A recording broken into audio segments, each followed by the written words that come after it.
Hey, I'm Boostio, and you're watching the Spike Tap channel. What's up, guys? I'm Camus. I'm here with Spike Tap. I'm here with Boostio. I've got him next to me after a beautiful win against G2. And, yeah. Hey, guys, it's Boostio, IGL 100T, just off our win against G2, a cool, clean 2-0. Yes, sir. And I asked you this a second ago, but I just wanted to get into your head a little bit before we talk about the actual game. How do you feel now that you've kind of broken the curse? You obviously specifically haven't been on the same loss streak as the team because you joined later. But you did lose like 5 or 6 series in a row, to be honest. Yeah. So yeah, I just want to know like how important it is for you to get this win. Like, does it kind of help you overcome maybe like a mental thing where it's like, oh, we're kind of down the drain, or does your brain not work that way? Are you just good to go regardless? I mean, for me, I'm definitely more like I don't care. Like if we lose 5 series in a row, whatever. Like we can win at any point. But I think for my teammates that were on the long win streak or loss streak. Yeah, we needed to win ASAP. So getting this win in week 2 is super big for us. We wish we could have got it versus Sentinels. That would have been nice. But, yeah, getting the win here is huge for us, and I think we really could snowball with it. For sure. And then I just want to talk about your role a little bit in the team. Obviously, we saw today you made a huge impact. You get a ton of assists. Like, you've always been a high assist player. But I went back and I looked through your stats for, like, your past, like, I don't know if it was 50 or 60 games, but it was a lot of games. And you average, like, around, like, 60 or a little bit more % assist rate, but you've been averaging over 70% with Gecko lately, even in your losses. So I just wanted to ask, like, how have you been adjusting to that role of playing like Gecko and like blinding in, and how are you enjoying Gecko? Because you play a lot of Gecko now. Yeah. So. I mean, there's a couple things to it, I think. Like on EG, I played only KJ. Like, I pretty much only KJ Omen or something. Yeah, you had, in this list, it was like 47 Killjoy matches out of 60 or whatever. Yeah, I played a lot of KJ and some smokes last year, so I didn't really get a chance to farm assist.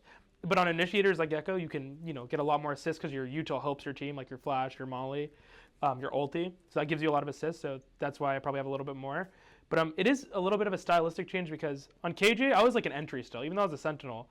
I was like hard entry. I'd run into the bomb site. I wouldn't really play a retake. But on Gecko, your whole kit is like for post plant. You have a molly to clear stuff out. You have wingman, which is the most broken ability in the game for post plant, to get on bomb. So it's like I kind of stylistically have to play a little different on Gecko, which has been the hardest thing to do. But overall, I think I'm doing pretty good at it. Yeah, for sure. And then obviously a lot of people, I'm sure yourself included, feel like this team has a really high ceiling, and you just haven't hit it yet. They feel like you're. Well, actually, I'm not gonna say a lot of people. I feel like. I feel like you guys are still like kind of. You're near your floor still. Like you haven't peaked yet. I just wanted to ask about that. Like, do you feel like this team has a higher skill cap, or like where do you compare this team to your previous team? Like, you don't have to like, all these guys are better. Well, I mean, I don't care. I'll say it. I think if we can play as a team, we will be the best team in the world. I think aim-wise and mechanics-wise, like in the clutch and aim-wise, like our 5 players, there's any other 5 players in the world on the teams that are formed this year, we're the best. Maybe Fnatic if they're all in form, but if we're all in form and we're playing together as a good team, we're by far the best. So I'm very confident. As long as we can just keep working together, get better as a team, then I'm very confident to make Shanghai, very confident to make champs. Awesome. And obviously, I'm assuming that you're still mostly IGLing. Yeah, I'm a full IGL, yeah. Full, for sure. What are comms like then? Is it like, is there a lot of participation, or is it you have a lot of set pieces and you play off that? Like, basically, how's your on-the-fly calling, your mid-round? Yeah, I'm mid-round as well, by far the most out of everyone on the team. Yeah. I'm pre-round, I'm full mid-round. I think Dan, since he's our initiator, he throws in some comms. I think Pete, since he's duelist, or Asuna, he throws in some comms. But I think Matt is definitely the quietest. He's just there to frag, which he does every match. He's incredible. And then Sean's the same way. Sean gives good info, but he's more on the quiet side than I think Pete or Asuna and EU. So they pitch in, but I would say it's probably like 80-20, 85-15, something like that. For sure. What was your prep like for this week? Like, was there a lot specifically for G2, or is it more of like just working on what you guys want to work on to get better? I would say for Sentinels, we prepped a shit ton, like a lot. But versus G2, Tony or Zix, like it's like his specialty. He's the best coach in the world, 100%. He is insane. But I think his specialty is, scouting, like finding counters, and just like understanding how they like to play the map. And so he comes in every week with new stuff. But I would say versus G2, it was mainly, to be honest, working on our game. There was some, counters and anti-shrouding. But for Sentinels, that's where we really tried to, and they just were just better than us week 1. So. Yeah. So I guess going back to like the adjusting thing a little bit more to the role. I guess is it like because you mentioned that you do a lot of things post-plant, and you obviously get a lot more assists naturally from the kit. But do you think that part of playing this new role leans into like maybe you're able to unlock more of an assistive play style as well? Because if you're not playing Gecko, then you're not going to be like trying to make those kind of plays. If that makes sense. So I come from a lot of different games, so I honestly think I'm super flexible when it comes to any agent. On EG, I only played one agent, KJ, but it was because I just didn't have a chance to be flexible because my team was so good. I didn't have to play anything else. Same with Under T. Now that Gecko's meta and I needed to play it, I can play it. But I think if you put me on any supportive role, I'm going to be good at it, or I think I'll be good at it. And any role I play, I think I'm going to be good at it, to be honest, because I have just so much experience in other games. And it is very different than how I normally play, though. Like, if you look at the 2 styles from this year to last year, I do have to be a lot more safe in a lot of scenarios. Yeah. But I still try to flare in some very weird aggressive stuff that I was known for last year. Yeah, that's exactly why I asked, because it is a pretty big shift. How do you feel like you've personally improved the most, not just as a team? Actually, I do want to ask about as a team, but how do you feel like you've personally improved the most? Like, what have you most worked on this year that you felt like you needed to improve on, that you are starting to feel like you are improving on? I think, it's a hard question because, we were so good on EG last year. My team was so good, and my playstyle last year was perfect in that setup.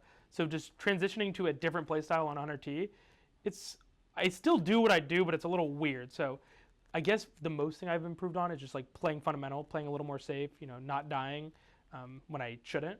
But I think I'm still not at the right balance of when I should go in at weird timings and when I shouldn't. I think I play a little too safe even in this game. I think there was a couple rounds where I chose to play retake with a Gecko, or I chose not to take a timing because I'm on Gecko and I don't want to die. But I think I just need to find the right times, and I'm just not good at it right now compared to how I was on KJ last year. Yeah, you just need to balance your aggression a little bit more. Yeah. Better safe than sorry. I guess, but I hate that. I love running it down. Yeah, also there's always those times where it's dude, if I just swung that, I could probably win that. Yeah. Yeah, that makes a ton of sense. And then I'll go back to the second part, which would probably be the final question, is just the team. How do you guys feel like you've improved as a team? What clicked in this match versus other matches? Because there was actually a time, it was in the second map, they won 1 or 2 in a row after you surged back. When it was okay, are they going to close it out nice and clean now? And you did end up closing it out. And I feel like before maybe you might have dropped that map. That's a good question, yeah. So yeah, I just want to ask how'd you close it out? What got you guys over the edge? Yeah. I think overall we've been playing honestly really good the last 3 matches. Second map of Sentinels last week was terrible. The split was we were up 8 and then we lost 13-8 or something. But I think overall, that round you're talking about, I think it was on split you're talking about, right? Yeah. I think our coach called the timeout Tony, and he read them. We shit on them. It was when Rays satcheled out and they did a market crunch. Yep. Tony called the whole thing. He said, they're going to market crunch. Let's just do. That's why I was in spawn. Peter was behind the box, and then one was market. And he called it, and then Pete just one-tapped him, and it was just a free round. We might have even lost that one, but still. I think just being able to be that confident in your coach, that is nice for a lot of players, even if we didn't win the round. And then I think we just played a little bit better as a team. We're just trading together, which we really focus on trades, spacing, and because our aim is insane. All of us, if we can play as a team, we will be the best team in the world. We can be the best team in the world. So I think just our trading and spacing was better. But yeah, it's a good question. I don't know why we closed this one out. And we felt like we could have closed out the other ones. But I think that has been a little bit of a problem for us. I think you did answer. I think you have more confidence now. Yeah. It seems like. Definitely the confidence is going to help us after this win, too. Yeah, that's what I was kind of getting at earlier, is the must-need win factor of kind of now that we won, we know we can win. Yeah, we needed that. You obviously knew you could win, but you have to do it, right? Yeah. Especially for the 3 guys, they needed to win. Because it was a year or something. Yeah. Actual 11 months. Yes. Yeah, so also there is a break in between there, to be fair. True, yeah. So, but yeah, I guess the last thing I want to ask about is Zix. What gives you such confidence in him? Is it just that he instills a lot of confidence in you because he has good strategies and you trust them and they're they're good and the things he says make sense? Or? Yeah, I think he was very good in league too, from what I've heard from other people. But dude, he's incredibly smart. I think he can just articulate things in ways that just other coaches don't, and other coaches they're not smart enough to do it. Because like a lot of coaches are like hype men. I think Potter last year was very good at like in-game stuff, like Tony is.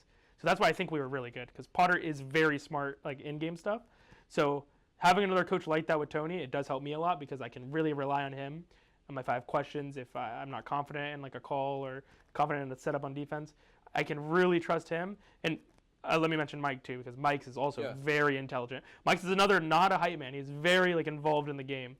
And I feel like I've heard like from a lot of other players that their coaches are kind of just like there to like support, and like they're not really that involved in like in-game stuff. But Mike's they're more like a team manager. Yeah, like hype guy. A little bit on steroids, team manager. Yeah. But Tony, I used to be a coach and manager, and I was more of a steroids hype man guy. Yeah, you know what I mean. So like, it's nice having really smart people around you. I feel like it elevates you. It elevates them. And like me and Tony are so close. Like I became very good friends with him last year on EG. And like being able, like I'm a very, like on screen, and like if you watch me in my match, I'm not afraid to shit talk. I'm not afraid to be like, outgoing, like loud. But but when it's in terms of like relationships with me, I'm like a pussy, to be honest. I'm a little girl. So being able to be that comfortable with Zix, where I can just be like, I think you're wrong and you're dog shit because of this, and like be very honest with him about like my opinions, it really helps me in practice, because he just makes me feel comfortable, and like nothing I could say could hurt his feelings, and he knows he can't really hurt my feelings. So it's just like a really good relationship, because you can be very brutally honest with each other. Yeah, that's a great dynamic to have. Yeah, it's good. Awesome. That's pretty much all I have for today. Yep. Congratulations again on your win, and I will talk to you soon. And that's pretty much it. Yep.